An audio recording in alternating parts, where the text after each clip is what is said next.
মাকেও হারাইয়া আমার নাতি আমার পাশে রাতের বেলা ঘুমাইতো। মাঝে মাঝে ঘুমের মধ্যে মা মা বলে চিল্লেও আমি আদর করে এত দূর নিয়ে আসছি, আমার হায়াত বুঝি শেষ। ও আবু তালিব, আমার নাতির দেখাশোনা করিয়া রাখবি, কোনদিন আমার নাতি যেন কষ্ট না পায়। আম্মা জান আয়েশাকে নবী বলেন আর কাঁদেন, আয়েশা ওই সময় আমার আরবে চারদিকে দুশ্মন আর দুশ্মন। ওই সময় একমাত্র আমার আদরের মহব্বতের কেউ ছিল না চাচা আবু তালিব ছাড়া। এক পর্যায়ে আমার আল্লাহ আমাকে বিবাহের বয়সে নিয়া একজন আল্লাহর পেয়ারা বান্দি খাদিজাতুল কুবরা রাদিয়াল্লাহু আনহা, তার সাথে আমার বিবাহ হয়ে গেল। এমন একজন নারী বিধবা যার সন্তান আগে হয়ে গেল, দুইজন স্বামী হওয়ার পরে আমি তৃতীয়। ওই খাদিজা আমার ঘরে আসছেন।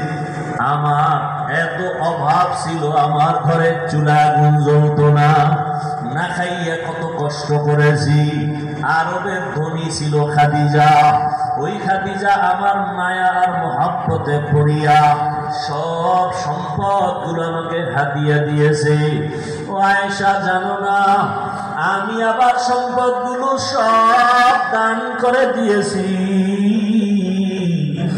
আমি এত কষ্ট করে করে জীবন কাটাইছি।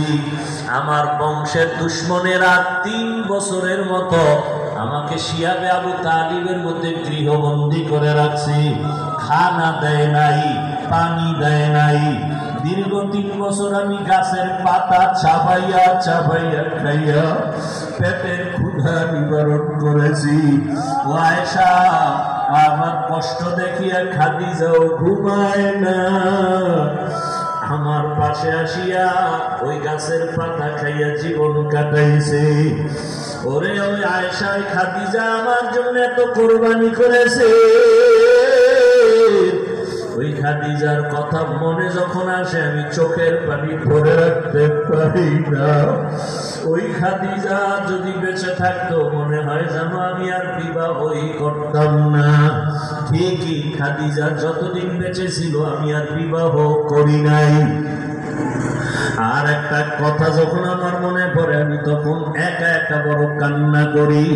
আম্মা জান আয়েশা বলেন, ইয়া রাসূলুল্লাহ, কি কথা মনে করে কাঁদেন? বলে, হাসরের ময়দানে আমার উম্মতের কি উপায় হবে এই চিন্তায় কান্না করি। আম্মা জান বলেন, হাসরের ময়দানে আমার কি হবে?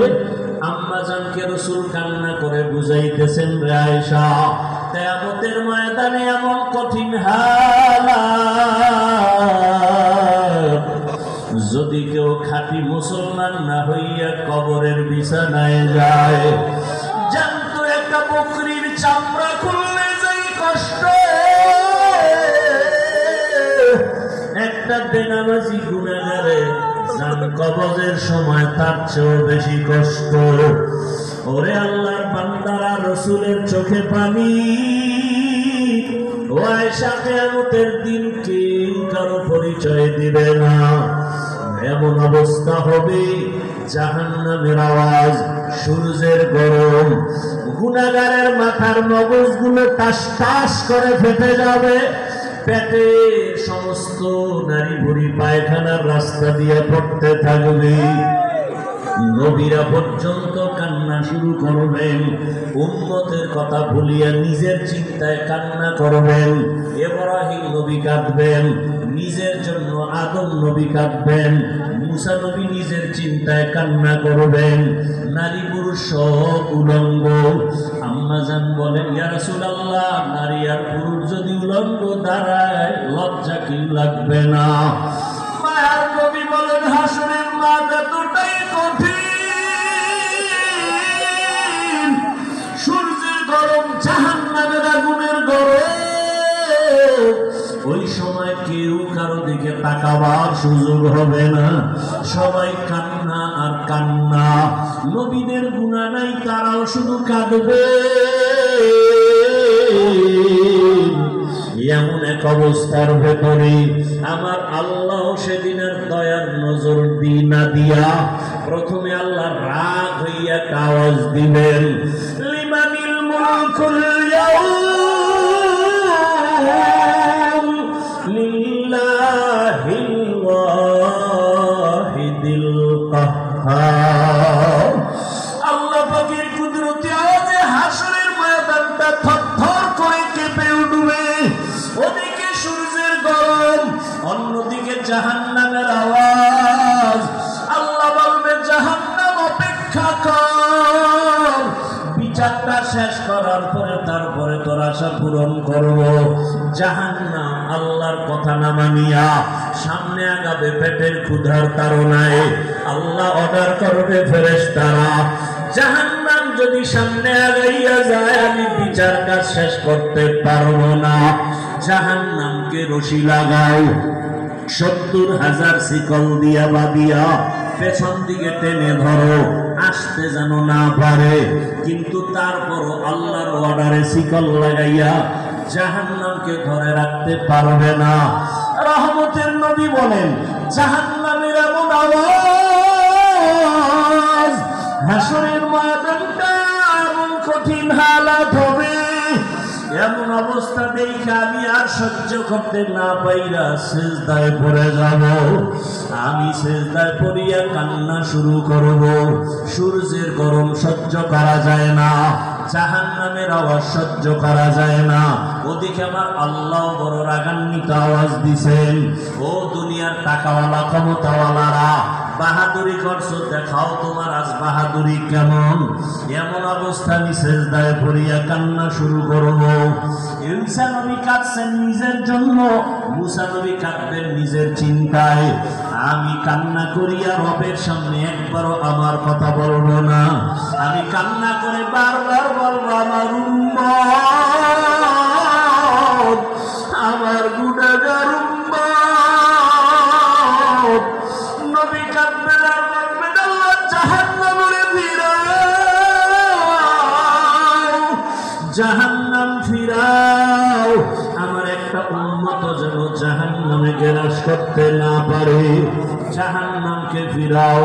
ফেরেশতারা শিকল দিয়ে ফিরাইতে পারে না। তখন আমার মায়ের নবীর কান্না দেখিয়া আমার মাওলার রাগ ঠান্ডা হয়ে যাবে। মাওলা ডাক দিয়ে বলবে, আমার মায়ের নবী, আপনার কান্না আমি সহ্য করতে পারি না,